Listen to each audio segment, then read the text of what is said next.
నేటి ఈ కార్యక్రమానికి విచ్చేసినటువంటి మంత్రివర్యులు మాన్యశ్రీ మన ఎమ్మెల్సీ జీవనన్న గారిని, అదేవిధంగా జిల్లా కాంగ్రెస్ అధ్యక్షులు, ప్రభుత్వం ఇచ్చినటువంటి అదేవిధంగా కురుట్ల కాంగ్రెస్ గారు కూడా వేడుకున్న ఆశీర్వాదంగా కోరుతున్నాను.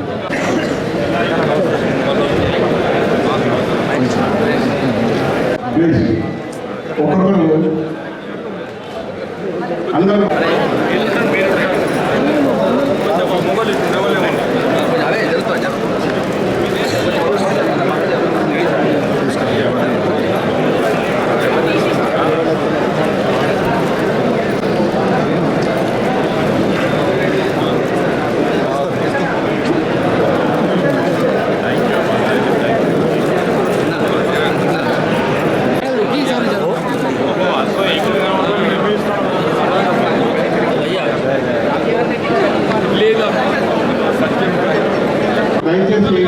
విచ్చేసినటువంటి ప్రతి ఒక్కరు కూడా దయచేసి ఆశలు కావాల్సిందిగా ప్లీజ్.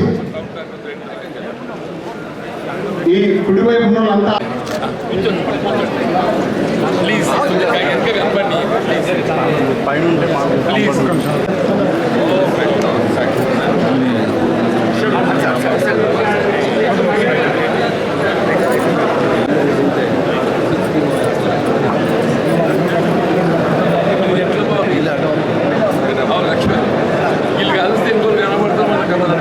శ్రీకృష్ణ ఐఐఎస్ ప్రధాన కార్యదర్శి ఎం రామ్జీ నాయక్ గారు కూడా రావాల్సిన కోరుతున్నాం. సీనియర్ కాంగ్రెస్ నాయకులు ముందు జగదీశ్వర్ గారు,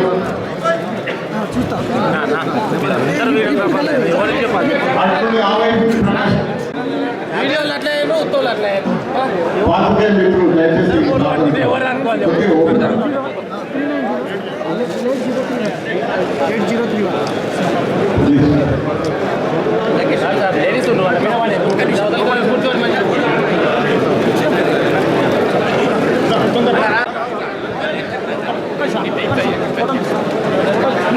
రాముల ప్రదీప్ గారు,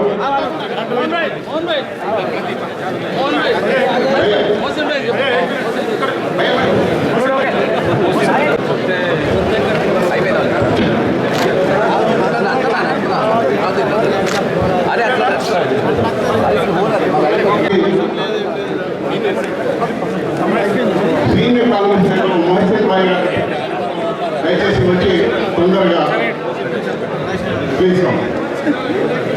అదేవిధంగా రాష్ట్ర బీసీ సన్మానిస్తున్నారు. ఐఎఫ్ఎస్ నాయకులు ముజీబ్ వైస్ పై సీనియర్ కాంగ్రెస్ నాయకులు ప్లీజ్ ఒక వరుస క్రమంలో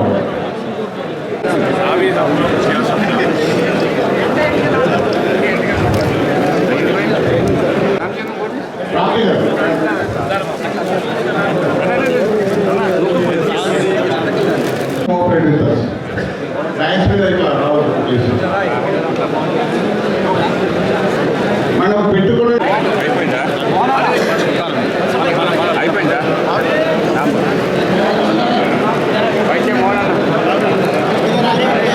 వారి పాత్ర పోయించడం జరిగిందో, శ్రీధరరావు వారు ఏదైతుందో వీళ్ళ ప్రజానీకాన్ని ఆకర్షించడంలో రేపు కాంగ్రెస్ పార్టీ అధికారానికి వస్తే మనం చేయబోయే కార్యక్రమం ప్రధానంగా చెప్పండి.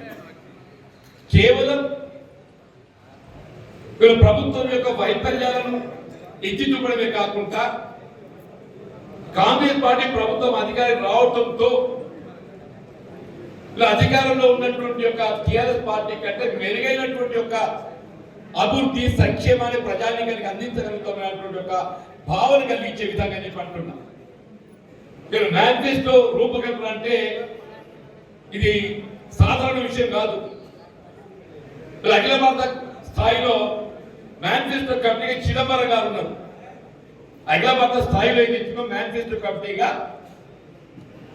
ఆనాటి యూనియన్ ఆర్థిక శాఖ మంత్రులు చిదంబరం గారు అని చెప్పంటారు. రాష్ట్రానికి సంబంధించి కూడా ఏదైతుందో ఇటు రాజకీయ అనుభవంతో పాటుగా ఇటు ఆర్థిక వనరులు కూడా మనం ఏ మేరకు సమీకరించుకోగలుగుతామో, ఏ మేరకు కార్యక్రమం అమలు చేయగలుగుతామనే వాస్తవ దృక్పథంతో ప్రజల్లోకి పోయే విధంగా ఏదైతుందో ప్రణాళిక రూపొందించగలుగుతున్న బాబు వారికి బాధ్యత అప్పగించడం. ఒక స్వయంగా మొత్తం రాష్ట్రం పర్యటన చేపట్టి కర్నూలు జిల్లా కూడా వచ్చిందని చెప్పంటున్నాను నేను. కర్నూలు జిల్లా కూడా వచ్చిండు. వారు ఇంత పాజిటివ్ దృక్పథంతో మూవ్ అయింది కదా అని చెప్పంటే వారు కర్నూలుకి వచ్చినాడు. ఏదైతుందో నేను యాదృచ్ఛికంగా ఆడ వెలుగటూరు మండలం చెర్లపల్లి గ్రామానికి పోయినాయి. విత్ లక్ష్మణ్ కుమార్ గారు ఒక కార్యక్రమం పెట్టింది. అక్కడ పోటీ పడండి ఈశ్వర్ గారు వస్తున్నారు, మంత్రి గారు, మేము పెట్టిన తర్వాత ఆ సమావేశంలో మాట్లాడుతూ కేంద్ర ప్రభుత్వానికి ఒక 2 కార్యక్రమాలు, ఒకటి కళ్యాణ లక్ష్మి, వాళ్ళ ప్రధానంగా దోహదపడ్డాయి చెప్పండి. కళ్యాణ లక్ష్మి ఇది మన గతంలో మన బాలికా సంరక్షణ పథకాన్ని అమలు చేయగలిగినప్పటికీ కూడా ఏదైతుందో మన బాలికా సంరక్షణ పథకం దీర్ఘకాలికంగా ప్రయోజనం అనుకూర్చే కార్యక్రమం. ఆడపిల్ల పుట్టినప్పటికీ ఏదైతుందో యుక్త వయసు వచ్చే నాటికి 2 లక్షల రూపాయల ఆర్థిక లబ్ధి అనుకూర్చే విధంగా మనం చట్టాన్ని రూపొందించిన మన వాస్తవం. కానీ టీఆర్ఎస్ ఏదైతున్నదో తక్షణమే లక్ష్యం కలిగే విధంగా కార్యక్రమం రూపొందించడంతో ప్రజానికి ఆకర్షించే కార్యక్రమం అయిపోయిందని చెప్పండి. అలాగే రైతు బంధు కూడా మనం రైతాంగానికి ఏదైతుందో వాస్తవం చెప్తే జాతీయ స్థాయిలో రైతాంగానికి కాంగ్రెస్ పార్టీ అనుకూర్చినంత మేలు ఏ రాజకీయ పార్టీలో అనుకుంటుందని చెప్పంటారు. నాకు ఇప్పుడే గుర్తుంది 2004-09 మధ్య కాలంలో శ్రీధర్ బాబు గారు శాసనసభలో ఏమి శాసనసభ చెప్పండి. అక్కడ కేంద్రంలో యూపీఏ ప్రభుత్వం అధికారం ఉన్నది. మనం ఎవరైనా రుణమాఫీ అనే ఒక ఆలోచన మన మధ్యలో మెదలలేదు.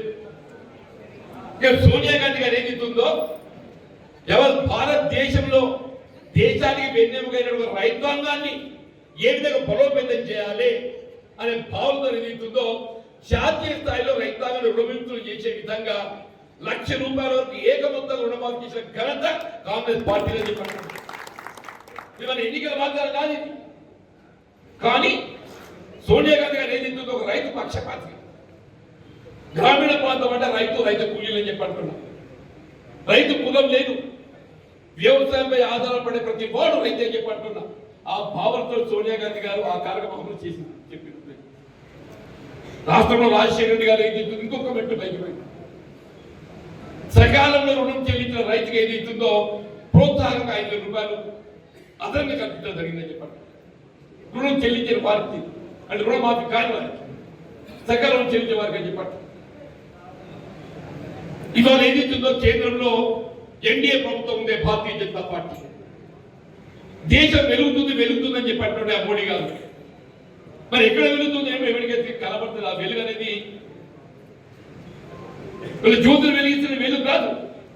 పేదవాడి బతుకుల్లో వెలగాలి, పేదవాడి బతుకుల జీవితాలు వెలగాలని చెప్పంటున్నారు. ఆనాడు ఏదైతుందో క్రూడ్ ఆయిల్ బ్యారెల్ ఏదైతుందో $105 ఉండేది. ఇఫ్ ఐఎమ్ రైట్, $105 ఉన్ననాడు ఏదైతుందో క్రూడ్ ఆయిల్ బ్యారెల్. మన పెట్రోల్ ఏదైతుందో 70-75 రూపాయలు దొరికింది. డీజిల్ ఏదైతుందో 50-55 రూపాయలు దొరికింది. కుకింగ్ గ్యాస్ 400 రూపాయలు లభించిందని చెప్పండి. ఇదంతా పేదవాడికి నిత్యావసర వస్తువులు అందరినీ చేసేటట్టుగా ఇంత సరుకు అని చెప్పండి. ఇవాళ అంతర్జాతీయ మార్కెట్ లో క్రూడ్ ఆయిల్ 70-75 మధ్య ఉంది అని చెప్పంటున్నా. 105 ఉన్ననాడు ఏదైతుందో మనము కేవలం 50-50 డీజిల్ సమకూరితే ఇవాళ ఎంత అయింది? 99 రూపాయలైంది. పెట్రోల్ మనం 70-70 సమకూరిస్తే ఇవాళ 110 రూపాయలైంది చెప్పండి. గ్యాస్ ఏదైతుందో మనం 400 సమకూరిస్తే ఇవాళ మార్కెట్ లో 1012 అయిందని చెప్పండి. ఇది ప్రతి పేదవాడికి అవసరమైన ఇంధనం చెప్పంటున్నాడు. నేను ఒక పత్రికలు చూశాను. ఈ ఆర్థిక సంవత్సరంలో ఆయిల్ కంపెనీలో 75,000 కోట్ల ఆర్థిక లాభార్జన చేసింది. 75,000 కోట్లు అంటే ఆయిల్ కంపెనీ నష్టపోతలేవు. ఆయిల్ కంపెనీలు ఏదైతుందో ఈ క్రూడ్ ఆయిల్ ధర తగ్గడంతో 75,000 కోట్లు ఆర్థికంగా వాళ్ళు ఆశించి లాభం పొందేది. ఎన్డీఏ ఏం చెప్తుంది, మేము క్రూడ్ ఆయిల్ అంతర్జాతీయ మార్కెట్లో ఏ ధర ఎంత ఉంటుందో దానికి అనుగుణంగా ఇక్కడ మేము రేట్ నిర్ణయిస్తామని చెప్పంటుందా?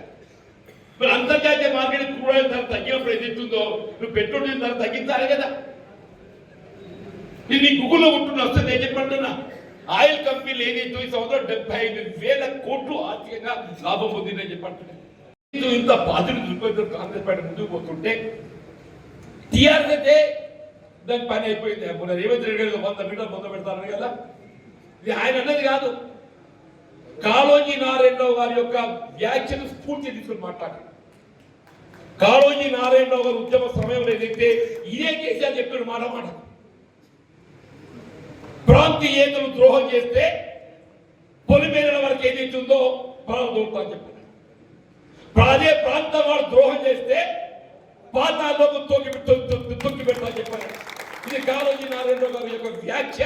దాన్ని పూర్తి తీసుకొని కేసీఆర్ గారు మన రేవంత్ రెడ్డి గారు మాట్లాడిందని చెప్పండి. ఏం తప్ప నాకు అర్థం కాదు. వాస్తవాలు మాట్లాడుతున్నా మీకు విని ఓపిక లేకుంటే ఎట్లనే. ఇవాళ ఏ రాజకీయ పార్టీ అధికారం ఇస్తున్నది కాదు. మరి నిజంగానే ఒడవడు ఉంటాడు. ఎన్నికలు అయిపోతే మొత్తం కాంగ్రెస్ ఖాళీ అయిపోతారు. అరే నైనా కాంగ్రెస్ దగ్గర తర్వాత తెరిస్తే బీఆర్ఎస్ పార్టీ ఉండకపో చెప్పండి.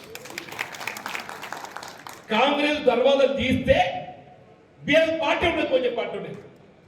కానీ కాంగ్రెస్ నిబద్ధతతోని సిద్ధాంతానికి కట్టుబడిన రాజకీయ పార్టీగా చెప్పండి. రేపు పార్లమెంట్ ఎన్నికల్లో ప్రజా విశ్వాసాన్ని పొందక భావంతో చెప్పండి. నేను మాకున్న బలం ఏదైతుందో 64 ఉన్నది. ప్రభుత్వం సారి 64. ఎందుకు 65? 64 రాదని చెప్పంటారు. 60 మంది ఖచ్చితంగా ఇస్తున్నారు. 65 ఎందుకు? శాసనసభ మెజార్టీ ఎంతనే? 60 మెజార్టీ. మిగతా 65 అని దీనిలో అనుమానం పడతాయి కదా. ఎందుకు అనుమానం పడతాయి? మన పార్టీకి మనకు ఆ మాత్రము కట్టుబట్టలేదా? 10 ఏళ్ళు కొట్లాడినా మనం 10 ఏళ్ళు నియంత్రిత పాలన ఏదైతుందో అడిబడి ఉండవు చెప్పి అంటున్నా. 10 ఏళ్ళు కొట్లాడి వల్ల మనకు అవకాశం వచ్చింది. ప్రజలకు ఏదైతుందో సేవ చేసే అవకాశం ఏదైతుందో ఆ భగవంతుడు కల్పించి చెప్పండి. కొన్ని ధరుల అక్కడ అందరు మిత్రులు పార్టీ కలిసి అన్న నేను ఓడిపోయినా కానీ కాంగ్రెస్ గెలిచే సంతోషం ఉందని చెప్పాను.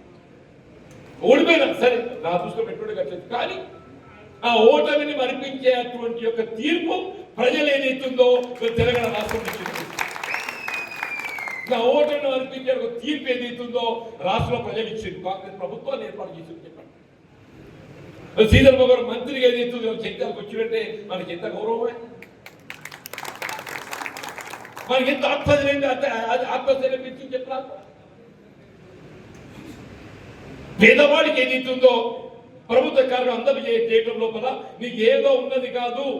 ప్రభుత్వం మనం ఉన్నాం కాబట్టి అమలు చేపించే బాధ్యత మన మీద ఉన్నది. చేపించగలుగుతామని చెప్పండి. ఒక సాధారణ పౌరుడిగా ప్రభుత్వం అమలు చేసే విధానాలు ఏదైతుందో వాడు అమలు చేపించేటువంటి బాధ్యతే కాదు, అవకాశం అనుకుంది. మేము అమలు చేసి చూపెడతామని చెప్పండి. గారిని కోరుతా ఉన్నా, రాష్ట్ర స్థాయిలో మీ సేవలు అవసరం. జగిత్యాలలో సంబంధించి మీరు ప్రొడ్యూస్ చేసిన చాలా మంది నాయకులు ఉన్నారు. వారి పక్షాన కొద్ది రోజులు వదిలిపెట్టేసి ఈరోజు రాష్ట్ర స్థాయిలో వారి నాయకత్వం అవసరం కనుక మరి మీరు కూడా కేంద్రీకరించి పనిచేయాలని, రేపు రాష్ట్రంలో కానీ కేంద్రంలో కానీ కాంగ్రెస్ పార్టీ వారి సేవలను తీసుకునే ప్రయత్నం మనం అందరం చేద్దామని నేను మనవి చేస్తూ, ఈరోజు నేను ఐటీ మంత్రిగానో పరిశ్రమ మంత్రిగానో లెజిస్లేటివ్ అఫైర్స్ మంత్రిగా ఉన్నప్పటికీ నాకంటే నిరంతరం వారు చెప్పింది అక్కడ పూర్తి స్థాయిలో ఆర్డర్. ఈ నియోజకవర్గం కానీ ఈ జిల్లాకు సంబంధించిన ఏ అంశం వచ్చినా జీవన్ రెడ్డి గారి ద్వారానే ఇక్కడి నుంచి ఈ ప్రభుత్వానికి సంబంధించిన సంక్షేమం కానీ అభివృద్ధి కానీ ముందుకు తీసుకెళ్లే కార్యక్రమం జరుగుతుంది.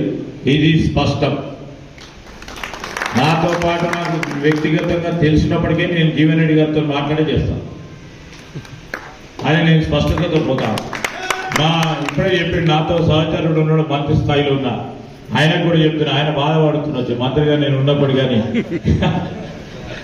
నేను మా సోదరుడు సత్యం లక్ష్మణ్ కానీ ఆది శ్రీనివాస్ కానీ నా సహచర మంత్రివర్గ సోదరుడు పొన్నం ప్రభాకర్ గారు అటే కానీ విజయరమణారావు గారు కానీ రాజ్ ఠాకూర్ గారు కానీ ఈరోజు మేమందరం కలిసి ఈరోజు కరీంనగర్ ఉమ్మడి కరీంనగర్ జిల్లాకు సంబంధించిన అభివృద్ధి సంక్షేమం విషయంలో మరి ప్రయత్నం చేద్దాం, ముందుకు తీసుకెళ్లే కార్యాచరణ తీసుకొని ముందుకెళ్దాం.